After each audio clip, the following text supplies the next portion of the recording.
Hello, hello mga ka-farming. Welcome to Antonio de Charlie Farm. For today's video guys, ay manguha tayo ng talbos ng kamote. Ayan, magugulay tayo for lunch. Meron kaming nabili kahapon na pako sa public market ng San Jose. So, dadagdagan natin guys ng talbos ng kamote. Pero, pipiliin natin yung kulay puti. Kasi itong pula ay pang sinigang na isda or pang ensalada. Pero yung puti pwede rin. Kaya lang yung pako guys ay green. So, pipili tayo ng talbos kamote na green. Kasi mas malutong. Malutong ba? Malambot kasi yung pula. So, yung green ay medyo malutong. So, ayan. Doon tayo sa kabilang side ng kubo. So, meron kaming kubo dito. Oh. So, ayan guys. Ayan yung talbos na green or talbos puti. Puti ang tawag na matatanda niyan. So, ito guys, meron kaming kubo dito. Oh. Ay, daming sampay. Dito nagsasampay si Papa. So, ayan. Natutulog din sila dito paggabi. So, kukuha tayo ng talbos. Ganito guys, ang talbos na green. Oh, diba? Talbos na green or puti. So, manguha muna tayo guys. Paano ako mag-time-lapse? Hindi ako makapag-time-lapse guys dahil wala tayong stand. So, kukuha muna ako ng talbos bago tayo magpatuloy sa vlog and papakita ko sa inyo paano kami magluto sa gatong and ayan. Kuha muna ako ng talbos guys.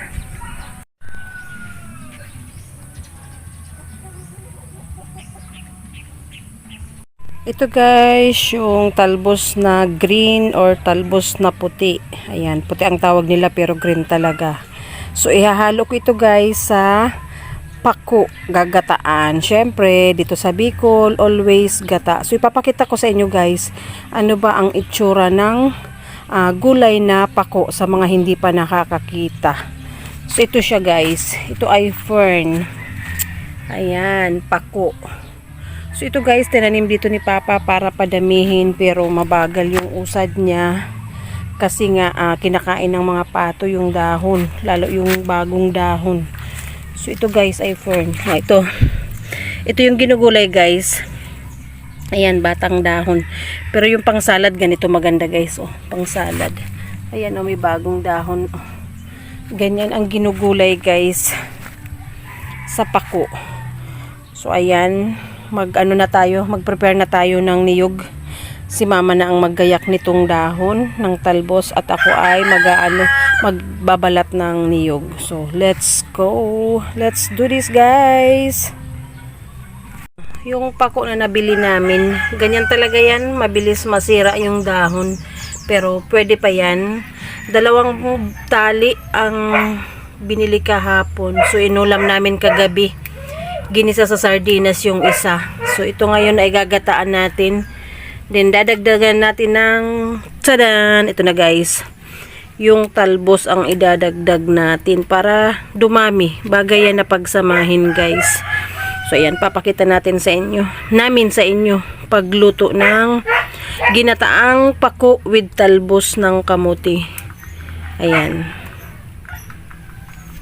Ito yung panggata natin guys. Ako ang magbabalat kasi wala si Papa. So ayan. Gawin na natin. Sana mabilis. Or pwede naman siguro i-time-lapse ko. Ayan. Pato, manok, everywhere. Ayan, may pasilip-silip pa yung isa oh. Ayan, pagkain sana yan ng pusa. Inagawan na. So ayan, magbalat na tayo guys ng niyog.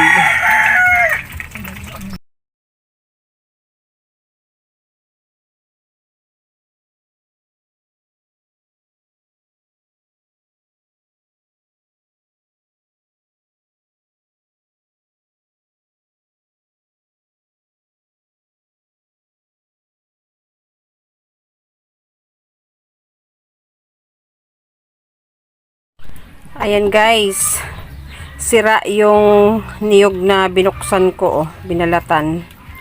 So binigay ko na sa manok yung kalahati. Ayan, maasim na. Bigyan natin sa manok para mapakinabangan. Tik tik tik tik. Ayan, pakain natin sa mga manok. Kasi ang pato din naman makuha yan. Manok at matulis ang tuka. Ayan, ang aming gulay ay mukhang mauuwi sa gisa.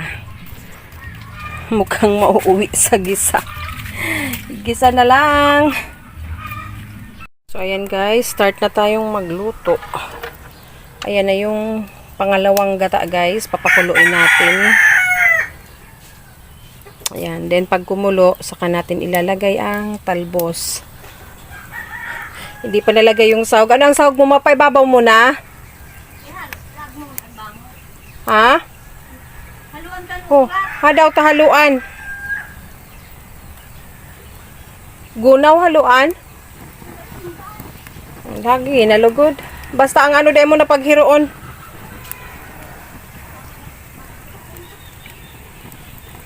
Ang sahog guys, ayan, sardines.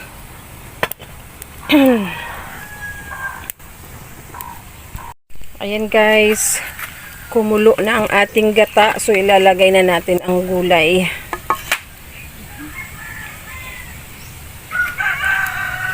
Ayan, hinaluan pa ng okra. Ayan, yung sahog na iwan pa. Wait lang. At tayo ay hindi pa nabuksan ang sahog o ang sardines. Ang init. Naiinit ang cellphone. So, ang talbos guys ay ipapahuli dahil ang talbos ay madaling maluto.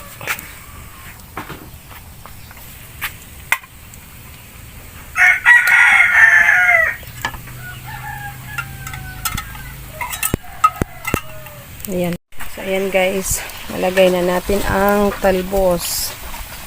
So, wait na lang natin maluto and timplahan na lang natin. Nakalagay na tayo ng asin. Nalagay na ang sahog. So, konting seasoning. May lada dyan sa ilalim kang patula. May ano na. Yung siling green. O, diba? Dalawang ano.